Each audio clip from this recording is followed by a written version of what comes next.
What's up guys, welcome back to the channel and welcome back to part 9 of the Redeye 300 build. We can finally get back to work on this car because I got my caliper back. If you watched my last video, I told you guys how I had to send it back to the guy who did them because there was a bad seal. As I was bleeding it, initially when I first put them on, they were leaking from the center seal. So I took them back and about, I'd say 5 days later, I got it back. I just picked it up. So I'm gonna put this back on. I'm not gonna bore you guys out. I know you've seen me put this on like 20 times already, but I'm gonna throw that on, fill it up with some brake fluid, which I already have over here, and we'll get into the bleeding process and get hopefully the wheels on right after we're done with that. So let's get into that. I'm gonna put the caliper on and I'll catch you guys in a second. All right guys, so that's it. Caliper's back on. I got all the hardware installed, my pins, brake pads of course, and now we're ready to bleed. So I'm gonna top it off now. It should still have some in it from last time, unless it's got really drained out, because I've seen the pan's full now.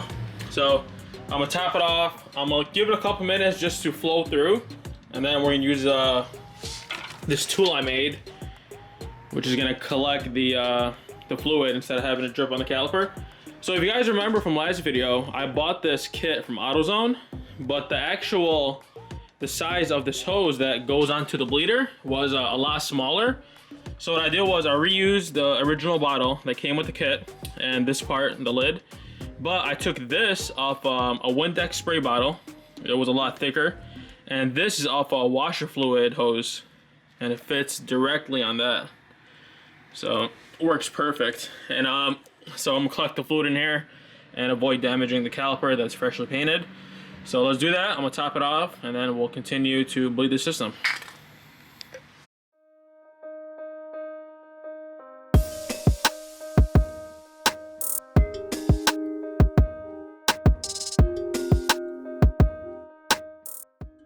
Alright guys, so I'm still waiting on my brother to come help me bleed the system. Sorry if there's some background noise, neighbors cutting up some things outside. So I'm gonna take a break on that and I'm gonna come over to wire up the headlights. I got my pigtails off the old harness, which is right over here. And I got my diagram on my phone, which I'll show you now. Here's a diagram on that. It's pretty simple. I mean, the blacks are all ground, and then I'm gonna trace, so on the 300, it says white and yellow. That's the daytime running lamp. And it's really the same thing on all the cars. So here's a yellow and white. So I'll splice that. I'll wire it to my new connector because the connectors are different.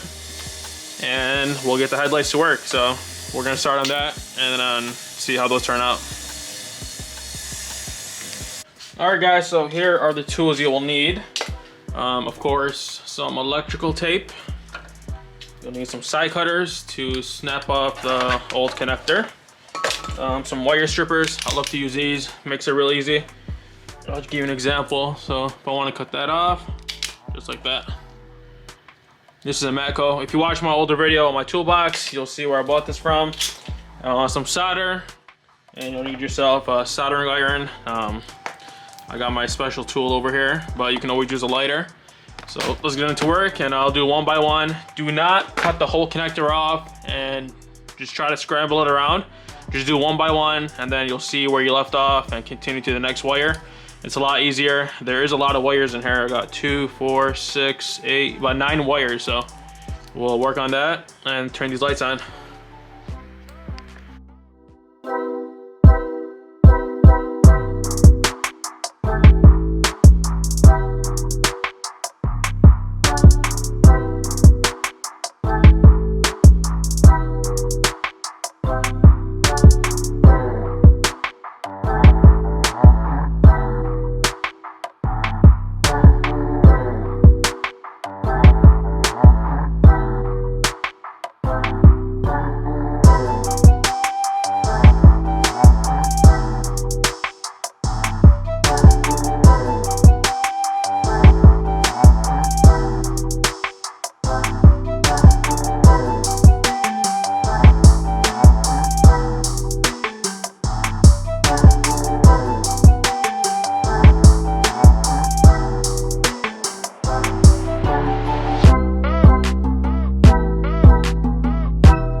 So the next one is going to be this white and blue wire, which is the low beam. Give it a cut over there, and then you'll see it right over here. I'll make this one a little bit shorter. Now you'll snip both ends.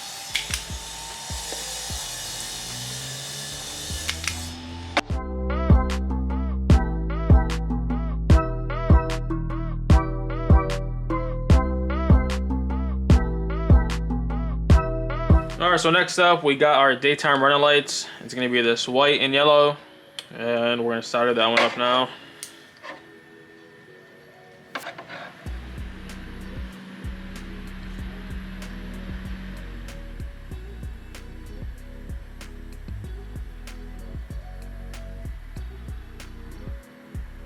Alright guys, so I got the wiring all set up. Got it taped back up. Looks like factory, honestly. Now I'm gonna set up the tripod over here so you guys can see that everything works, and we'll move on to the passenger side, get that wired up, and then hopefully by then we can get the brakes done and get this thing pulled out. So I'm gonna set that up and then we'll check this out.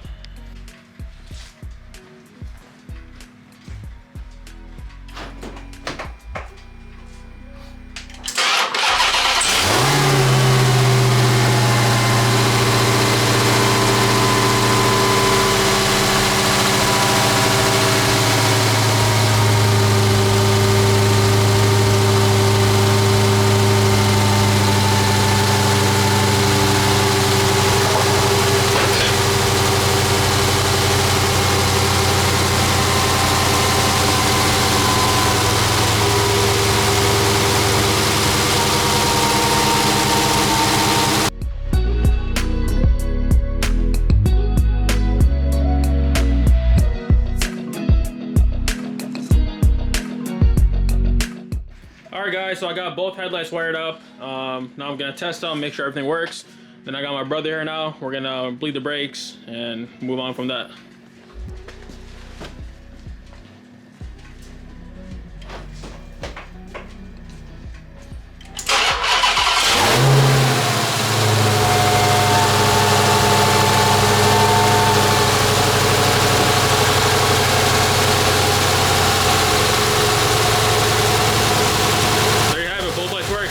Like it's high because it's facing more up.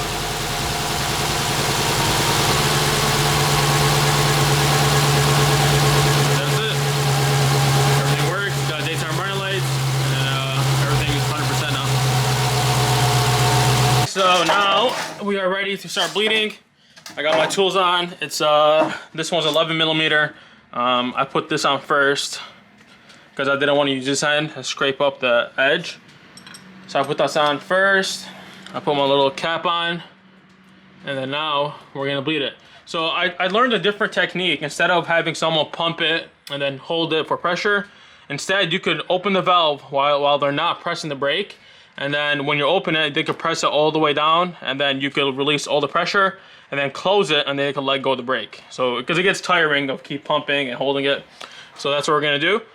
And we'll try to get as much air out as possible and see where we end up.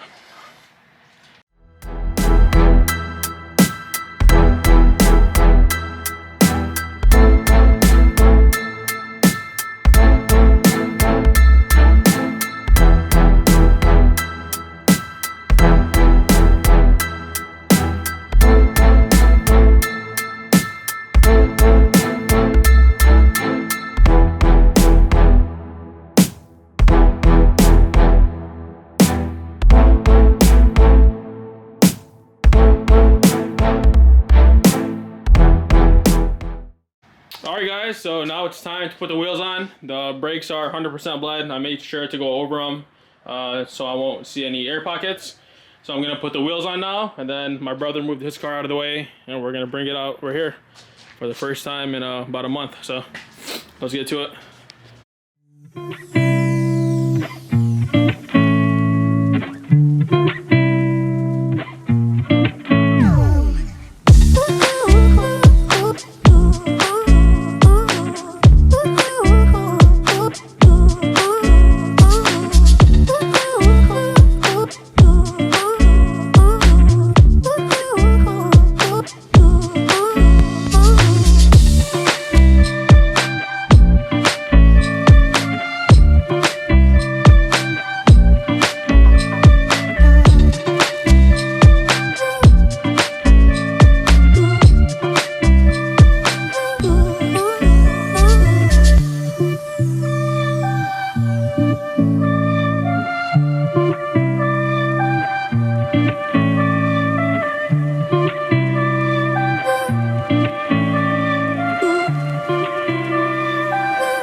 buy my locks, so I'm just gonna ignore that for now. Have my brother pull it off. It's gonna be his first time gonna get my car, and the last time. So go ahead. There's no seat in there.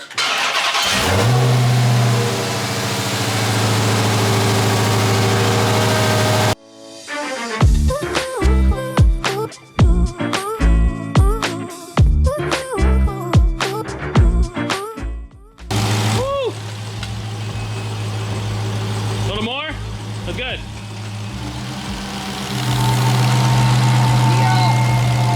Finally, those wheels are crazy.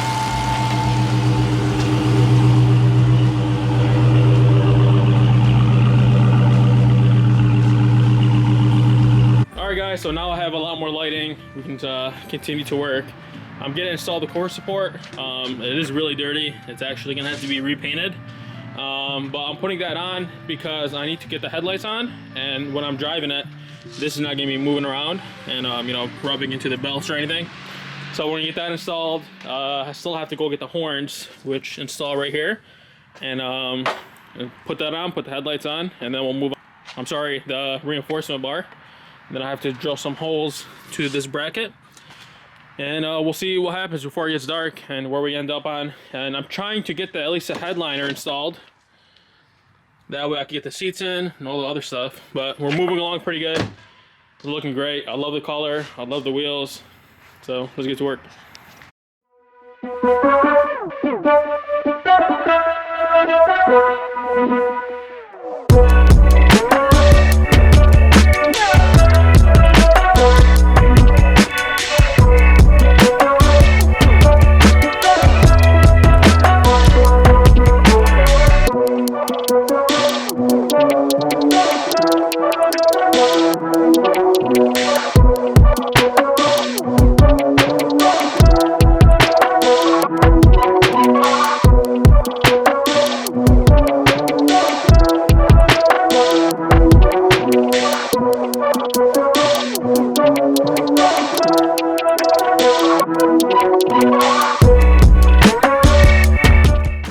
Alright guys, so core support is installed. Now I'm gonna hook up the brackets for the radiator support that go onto the radiator like that, so it keeps it from moving.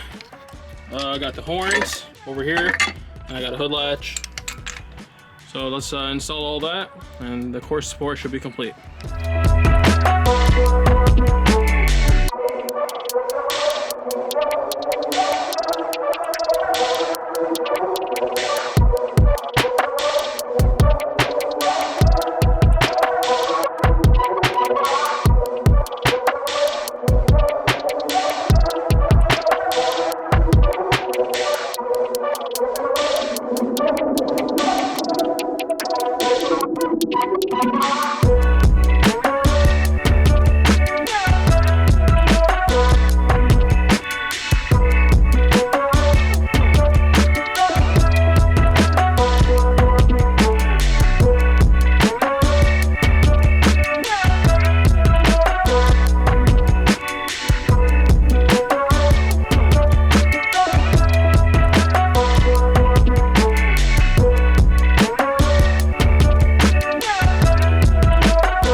Alright guys, so that's going to be it for today. Did a lot of work actually in a couple hours. I stayed here. Headlights are wired up, installed, working 100%. Check that out. Got the horns on, got the hood latch on. So all the wiring in the front is done, and I got the core support installed. I didn't install it completely because, like I said, it is coming back off because we're going to repaint this. It is flaking paint in some areas, as you can tell. So Flagship is going to do that when I get the car sent over there. Ordered the hood, and the bumper is already here, like I showed you guys on the last part. But I'm not going to tell you how to look hoods just yet. I wanted to do an unboxing video and give you guys, you know, first impression of when I see it. But Other than that, got the headliner installed. Looks so clean, as you can see. And sunroof was tested. Sunroof opens up, shade closes, so that's all good to go. But hopefully by next part, it's getting kind of cold, so I'm gonna stop working now. But we could get the seats installed. We can button up the, these side pillars and do the rear shelf and just complete the interior, and then hopefully take it down the road for a first test drive and see how this thing does. But I still have to wire up the rear tail lights. I am gonna do a 5-inch conversion on the exhaust tips, just like my old one. It looks a lot cleaner. And I don't know if I should just keep it saying that, but it's kind of looking weird because it kind of gives it away with the wheels that it's not just a regular 300S. But I already bought the badges for that, so I'm just gonna replace them while I'm at it. But that's gonna be it for today, guys. Hopefully you enjoyed the video. I'm gonna just close up for now, put everything back in the garage and pull the car back. But appreciate you guys for watching the video. Thanks for the support, and I'll see you guys back on part 10.